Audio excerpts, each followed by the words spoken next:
Hello friends, आप सबों का ममता मिश्रा कुकिंग चैनल पे सुस्वागतम। अगर आप रोज के सिंपल पोहे को खा करके बोर हो गए हैं तो आज की रेसिपी जरूर फॉलो करें। हरे हरे स्पेशल मसाले की हरियाली हेल्दी टेस्टी पोहा, जिसे बनाना बिल्कुल सिंपल और आसान है। आपको पसंद आए तो वीडियो को लाइक शेयर और ढेरों कमेंट कीजिए। चैनल पे नए हैं तो इसे सब्सक्राइब अवश्य करें। तो चलिए फटाफट सुपर टेस्टी सुपर हेल्दी हरे भरे पोहे को बनाते हैं। सबसे पहले इस पोहे में पड़ने वाले एक स्पेशल मसाले को बनाते हैं। तो इसके लिए 2 हरी मिर्च को लिया है और इसे हमने इस तरह से तोड़ करके मिक्सी के छोटे वाले जार में डाल दिया है। और फिर हम लेते हैं 7 से 8 लहसुन की कलियां और 1 इंच अदरक के टुकड़े को छील करके छोटा छोटा कट करके, 1 मुट्ठी हरा फ्रेश धनिया धो करके सुखा करके लिया है और साथ ही हमने अच्छी तरह से धो करके थोड़े से करी लिव्स को भी डाल दिए, ज्यादा नहीं, आधा मुट्ठी के करीब। बहुत ज्यादा कड़ी पत्ता डालेंगे तो ये कड़वा हो जाएगा। अब आधा चम्मच के करीब छोटी वाली चम्मच से हमने जीरा डाल दिया है और 1 से 2 चम्मच हम इसमें डाल देते हैं पानी। अब जार के ढक्कन को बंद करके अच्छी तरह से ग्राइंड कर लेते हैं। ये लीजिए, ग्राइंड होकर के रेडी हो चुका है। ये देखिए, बहुत ही अच्छा सा हरा मसाला तैयार हो गया है। और अब पोहा बनाने के लिए हमने पोहा लिया है और इसे हमने एक बाउल में लिया है अच्छी तरह से चाल करके। और अब इस पोहा में हम डालते हैं बहुत सारा पानी और इसे अच्छी तरह से कम 2 पानी हाथों से मसल करके धो लेंगे। ये देखिए, धो करके रेडी हो चुका है और इस तरह से मैंने छन्नी में लगा भी दिया है, जिससे जो भी एक्स्ट्रा पानी होगा निकल जाएगा।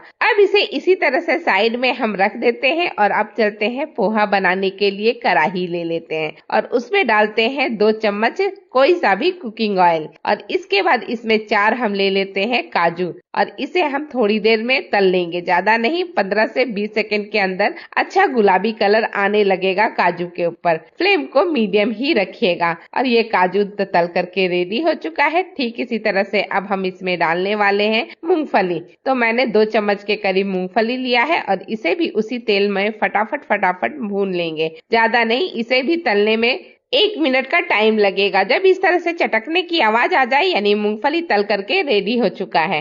तो सारे मूंगफली को अब निकाल लेते हैं और बस अब जो बचा हुआ तेल है उसमें हम डालने वाले हैं आधे मीडियम साइज के आलू को हमने बारीक बारीक चॉप कर लिया है छीलने के बाद। और अब इसे भी हम इसमें डाल देते हैं। अब इसे भी हम कम से कम 70 to 80% कुक कर लिए हैं और अब इस आलू को भी हम निकाल करके अलग हटा देते हैं और जो 30% है वो बाद में कुक हो जाएगा। ये रहा सारा आलू। अब ये देखिए, बहुत थोड़ा सा तेल रह गया है, बस इतने ही तेल में हम इस पोहे को बनाने वाले हैं। तो सबसे पहले आधा चम्मच सरसों डाल दीजिए, सरसों दाना, और आधा ही चम्मच डाल दीजिए जीरा और 1 पिंच हींग।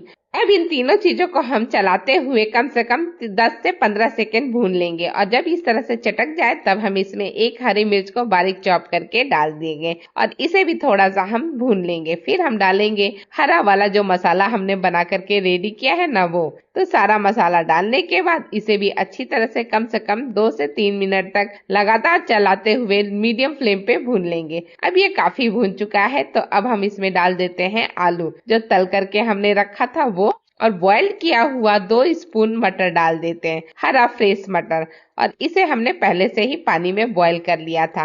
अब इन सारी चीजों को पकते हुए 1 मिनट का टाइम हो चुका है। तो अब हम इसमें डाल देते हैं शक्कर। तो 1/4 चम्मच के करीब शक्कर और 2 पिंच या 3 पिंच बराबर नमक डाल दिया है। नमक उतना ही फिलहाल डाला है जितना कि आलू और मटर के लिए जरूरी है। सारी चीजों को अच्छी तरह से मिक्स कर लिया है और साथ ही जो पोहा हमने बना करके रेडी किया था वो पोहा भी इसी वक्त डाल देते हैं। सारी चीजों के साथ पोहा को भी अच्छी तरह से मिक्स कर लेते हैं और अब इसे ढक करके मीडियम फ्लेम पे कम से कम 3 से 4 मिनट तक पकने देते हैं। 3 से 4 मिनट का टाइम हो चुका है। लीड हटा करके एक बार चेक कर लेते हैं। बीच में भी मैंने एक बार चलाया था खोल करके ढक्कन को और अब ये बिल्कुल परफेक्ट बन चुका है। थोड़ा सा नमक और चाहिए तो मैंने उतना ही नमक जितना पहली बार डाला था उतना ही नमक फिर से डाल दिया है, उसे भी अच्छी तरह से मिक्स कर लिया है और अब ये बिल्कुल रेडी है। तो हमने बादाम भुना हुआ काजू और ढेर सारा हरा फ्रेश धनिया बारीक चॉप करके डाल दिया है। सारी चीजों को अच्छी तरह से मिक्स कर लिया है। ये देखिए कितनी बेहतरीन बनकर के रेडी हुआ है ये पोहा।